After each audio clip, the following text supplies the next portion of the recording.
안녕하세요. 여러분의 연애를 성공으로 이끄는 길잡이 연애 코치랩입니다. 혹시 이런 경험 있으신가요? 나는 정말 아무것도 하지 않고 가만히 있었을 뿐인데 마치 무대 위 조명이 나를 따라다니는 것처럼 주변의 시선이 느껴지고 의도치 않게 자꾸만 어떤 사건의 중심에 서게 되는 그런 경험 말입니다. 친구들과의 평범한 술자리였을 뿐인데 어느새 옆 테이블의 대화 주제가 내가 되어 있거나 그저 묵묵히 내 할 일을 했을 뿐인데 나에 대한 알 수 없는 소문들이 생겨나는 상황들이요. 왜 유독 나에게만 이런 일들이 반복해서 일어나는지 때로는 억울하고 피곤하게 느껴지기까지 합니다. 이 모든 상황의 원인, 제가 오늘 결론부터 명확하게 한 단어로 말씀드리겠습니다. 바로 필터 때문입니다. 지금부터 여러분이 무심코 지니고 있던 그 강력한 필터가 어떻게 작동하는지, 그리고 그로 인해 어떤 일들이 벌어지는지 연애 코치랩이 아주 속 시원하게 설명해 드리겠습니다. 우리는 살아가면서 수많은 사람들을 마주칩니다. 그 짧은 순간에 우리는 상대방에 대한 정보를 빠르게 파악하고 판단하게 되죠. 이때 가장 먼저 그리고 가장 강력하게 작동하는 것이 바로 시각적인 정보입니다. 그리고 평균 이상의 매력을 가진 분들은 본인도 모르는 사이의 시선, 집중이라는 아주 강력한 필터의 첫 번째 단계를 통과하게 됩니다. 이것은 단순히 누군가 나를 쳐다본다는 차원의 이야기가 아닙니다. 카페에 앉아 커피를 마시고 있을 때 한두 사람의 호기심 어린 눈빛을 느끼는 것을 넘어섭니다. 마치 잔잔한 호수 표면에 돌을 던진 것처럼 한 사람의 시선이 다른 사람의 시선으로 이어지고 그 공간에 있는 불특정 다수의 무의식적인 시선들이 보이지 않는 그물처럼 나를 향해 모여드는 그 독특한 감각을 의미합니다. 그 시선에는 여러 가지 감정이 담겨 있습니다. 순수한 호감이나 감탄도 있겠지만 때로는 질투, 호기심, 심지어는 알 수 없는 경계심까지 뒤섞여 있죠. 그래서 이런 분들은 사람이 많은 곳에 가면 에너지가 빨리 소진되는 느낌을 받기도 합니다. 수많은 눈빛들이 보내는 각기 다른 주파수의 에너지를 온몸으로 받아내야 하기 때문입니다. 이것을 조금 더 재미있게 비유해 볼까요? 길을 가다가 아주 희귀하고 반짝이는 보석을 발견했다고 상상해 봅시다. 대부분의 사람들은 그 보석이 진짜인지 가짜인지 얼마의 가치가 있는지 궁금해하며 일단 멈춰 서서 쳐다볼 겁니다. 바로 여러분이 그 보석이 되는 겁니다. 여러분의 의지와는 상관없이 여러분이 가진 그 평균 이상이라는 필터가 사람들의 발걸음을 멈추게 하고 시선을 고정시키는 힘을 발휘하는 것이죠. 제게 코칭을 받았던 한 여성분은 이런 고충을 토로하기도 했습니다. 본인은 정말 조용하고 내성적인 성격이라 주목받는 것을 극도로 싫어하는데 학창 시절부터 늘 자신을 무리의 중심에 서고 싶어하는 아이로 오해하는 친구들 때문에 상처를 받았다고 합니다. 그저 평범한 일상을 보내고 싶었을 뿐인데 그 강력한 필터가 그녀를 본인의 의지와는 전혀 다른 이미지로 만들어버린 셈입니다. 이처럼 시선이라는 첫 번째 필터는 때로는 달콤한 관심이 되기도 하지만 많은 경우 당사자에게는 보이지 않는 족쇄처럼 느껴지기도 합니다. 자, 이렇게 수많은 사람들의 시선이라는 첫 번째 필터를 통과하고 나면 그 다음 단계의 필터가 작동하기 시작합니다. 바로 관계의 특수성이라는 필터입니다. 이것은 특히 기존에 알고 지내던 관계 속에서 아주 흥미로운 양상으로 나타나곤 합니다. 대표적인 예가 바로 세이프존의 배신입니다. 여기서 말하는 세이프존이란 바로 편한 남자 사람 친구라는 이름의 안전지대를 의미합니다. 우리는 흔히 이성 친구와는 정말 모든 것을 터놓고 이야기할 수 있는 연애, 감정과는 전혀 무관한 특별한 우정이 가능하다고 믿습니다. 실제로 그런 우정은 존재하고요. 하지만 여기에 평균 이상의 매력이라는 변수가 추가되면 이야기는 조금 복잡해집니다. 분명 어제까지만 해도 같이 게임 얘기를 하고 서로의 연애 상담을 해주며 깔깔대던 세상에서 가장 편한 친구였는데 어느 날 갑자기 그 친구가 내게서 이성의 감정을 느낀다며 고백을 해오는 상황이 펼쳐지는 겁니다. 이런 상황은 당사자에게 큰 혼란을 줍니다. 우리는 친구가 아니었나? 라는 생각과 함께 그동안 내가 무심코 했던 행동들이 상대에게는 다른 신호로 읽혔을지도 모른다는 미안함과 당혹감이 밀려오죠. 특히 이런 고백은 내가 연인과 헤어져서 힘들어하거나 어떤 문제로 인해 심적으로 약해져 있을 때를 기가 막히게 파고드는 경우가 많습니다. 마치 오랫동안 잠복해 있던 구조대원처럼 나의 가장 취약한 순간에 짠하고 나타나 사실은 내가 너를 지켜주고 싶었어 라는 시나리오를 펼치는 것이죠. 이것은 그 친구가 악의를 가졌다기보다는 여러분이 가진 매력이라는 필터가 그 친구의 무의식 속에 언젠가는 내가 차지하고 싶은 사람이라는 씨앗을 심어 놓았기 때문일 가능성이 높습니다. 그 씨앗이 우정이라는 이름 아래 조용히 자라나다가 여러분의 약해진 틈을 보고 지금이 기회다라며 갑자기 발화해버리는 겁니다.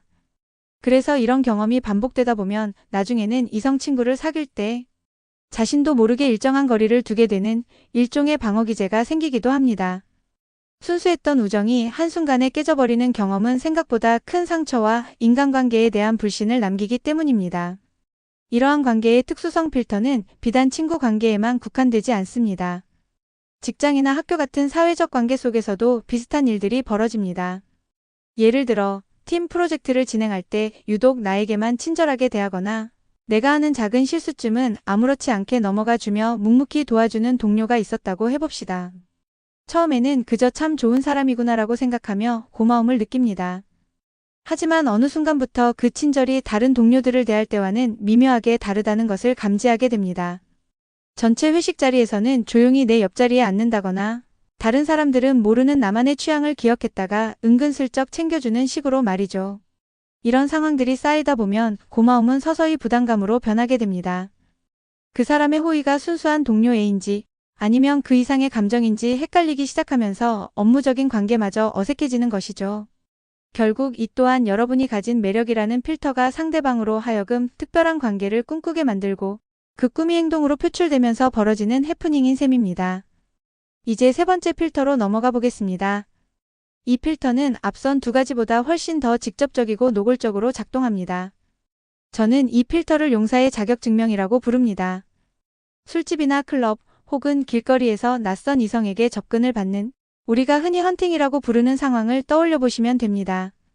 여기서 중요한 포인트는 평균 이상의 매력을 가진 분들에게 접근하는 사람들은 대부분 아무나 도전하는 무모한 용사가 아니라는 점입니다. 그들은 스스로가 어느 정도 자격을 갖추었다고 생각하는 자신감 넘치는 용사들일 확률이 매우 높습니다. 즉, 본인의 외모나 매력에 대한 확신이 있는 사람들이 나 정도면 저 사람과 어울릴 수 있겠다라는 일종의 자기 검증을 끝낸 후에야 접근한다는 것입니다. 이것은 마치 거울을 보는 것과 같습니다.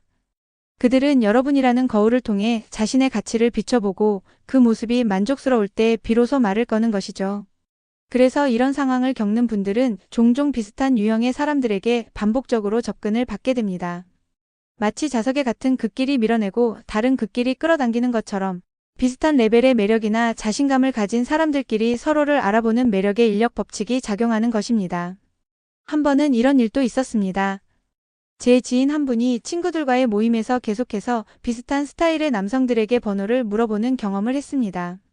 처음에는 우연이라고 생각했지만 그날 하루에만 3명의 남성이 마치 약속이나 한 듯 비슷한 패션, 비슷한 말투, 비슷한 직업군을 어필하며 다가왔다고 합니다. 이것은 결코 우연이 아닙니다. 그들은 그 지인이 가진 특유의 분위기와 매력을 보고 저 사람은 나와 비슷한 부류의 사람이겠다라는 동질감을 느꼈고 그 동질감이 접근의 용기로 이어진 것입니다. 이 용사의 자격증명 필터는 그래서 때로는 불쾌함보다는 신기함으로 다가오기도 합니다. 내가 가진 매력이 다른 사람들에게 어떤 신호로 읽히고 있는지를 가장 직접적으로 확인할 수 있는 기회가 되기 때문입니다. 물론 이 필터가 항상 긍정적인 신기함만을 가져다주는 것은 아닙니다. 때로는 이 필터가 아주 위험한 오해를 낳기도 합니다. 바로 쉬워 보인다는 오해입니다. 몇몇 사람들은 저렇게 매력적인 사람은 주변에 늘 사람이 많을 테니 연애에 개방적일 것이다 혹은 여러 사람을 만나봤을 테니 마음의 문을 쉽게 열 것이다 라는 근거 없는 추측을 하기도 합니다. 이것은 정말 위험하고 잘못된 생각입니다. 오히려 그 반대인 경우가 훨씬 많습니다. 수많은 시선과 의도적인 접근들을 겪으며 오히려 사람을 가려 만나게 되고 마음의 문을 여는데 훨씬 더 신중해지는 경향이 생깁니다. 겉으로 보이는 화려함이라는 필터가 그 사람의 내면에 있는 신중함과 경계심을 완전히 가려버리는 필터의 역설이 발생하는 것이죠. 따라서 누군가에게 다가갈 때는 그 사람이 가진 외적인 매력이라는 필터 너머의 진짜 모습을 보려는 노력이 반드시 필요합니다. 그 필터는 그 사람의 전부가 아닌 아주 작은 일부에 불과하다는 사실을 기억해야 합니다. 이제 마지막 필터에 대해 이야기해 볼 시간입니다. 이 필터는 지금까지 이야기한 모든 필터의 결과를 종합하여 만들어지는 가장 강력하고 때로는 가장 큰 오해를 불러일으키는 최종 필터입니다. 저는 이것을 자동 완성 시나리오 필터라고 부릅니다. 사람들은 여러분의 외적인 매력이라는 단편적인 정보를 가지고 여러분의 성격, 배경, 심지어는 인성까지 멋대로 상상하고 완성해버립니다. 마치 검색창에 단어 하나를 치면 관련 검색어들이 자동으로 완성되어 나타나는 것처럼 말입니다. 예를 들어 외모가 화려하고 세련된 느낌을 주는 사람에게는 왠지 성격이 까다롭고 도도할 것 같다, 씀씀이가 해프고 노는 것을 좋아할 것 같다는 식의 자동 완성 시나리오를 적용해 버립니다. 반대로 청순하고 단아한 이미지를 가진 사람에게는 분명히 착하고 순종적일 것이다, 요리도 잘하고 현모양처감일 것이다 라는 또 다른 시나리오를 만들어 버리죠. 이 자동 완성 시나리오는 너무나도 강력해서 실제 그 사람의 모습이 시나리오와 다를 경우 사람들은 진실을 받아들이기보다는 의외다라고 생각하거나 심지어는 진짜 모습을 숨기고 있다고 오해하기까지 합니다. 제가 아는 한 남성분은 배우처럼 잘생긴 외모 때문에 평생을 바람둥이일 것이다 라는 오해 속에서 살았습니다. 그는 사실 한 사람만 바라보는 지고지순한 순정파였지만 그가 연애를 시작할 때마다 상대방은 늘 그의 과거를 의심하고 주변의 이성관계에 대해 불안해했다고 합니다. 그의 진심은 잘생겼다는 강력한 필터가 만들어낸 바람둥이라는 자동 완성 시나리오에 가려져 빛을 보지 못했던 겁니다. 결국 그는 수많은 오해와 불신에 지쳐 연애 자체에 큰 회의감을 느끼게 되었습니다. 이처럼 자동 완성 시나리오 필터는 한 사람의 진짜 모습을 왜곡하고 관계에 깊은 불신을 심어주는 아주 무서운 힘을 가지고 있습니다. 결국 이 모든 필터들이 의미하는 것은 단 하나입니다. 평균 이상의 매력을 가진 사람들이 겪는 특별한 상황들은 그들이 무언가를 유도했거나 특별한 행동을 했기 때문이 아니라는 것입니다. 그것은 그들이 가진 필터가 주변 사람들의 생각과 행동에 영향을 미치며 자연스럽게 발생하는 현상에 가깝습니다. 마치 중력이 사과를 땅으로 떨어뜨리는 것처럼 매력이라는 필터는 시선을 끌어당기고 관계에 특별한 기대를 심어주며 때로는 멋대로 시나리오를 완성시키는 힘을 가지고 있습니다. 그래서 오늘 제가 드리고 싶은 핵심 메시지는 바로 이것입니다. 만약 여러분이 오늘 제가 말씀드린 상황들을 겪고 있다면 그것은 여러분의 잘못이 아니라는 사실을 꼭 기억하셨으면 합니다. 그리고 만약 여러분이 누군가를 바라볼 때 나도 모르게 어떤 필터를 씌우고 그 사람을 판단하고 있지는 않은지 한 번쯤 돌아보는 계기가 되었으면 좋겠습니다. 그 화려한 필터 뒤에는 우리와 똑같이 평범하고 때로는 상처받기 쉬운 한 사람이 존재하고 있다는 사실을 잊지 않는 것, 그것이 바로 건강하고 성숙한 관계의 시작일 겁니다. 오늘 이야기는 여기까지입니다. 들어보니 정말 내 이야기 같아서 소름이 돋았던 순간들, 혹은 남들은 전혀 모르는 나만의 필터 때문에 겪었던 웃지 못할 해프닝이나 속상했던 경험이 있다면 주저하지 말고 아래 댓글로 편하게 이야기 나눠주세요. 나만 그런 게 아니었구나 하는 공감과 위로가 때로는 최고의 연애 코칭이 될 수 있으니까요. 여러분의 모든 이야기를 기다리겠습니다. 지금까지 연애 코치랩이었습니다. 감사합니다.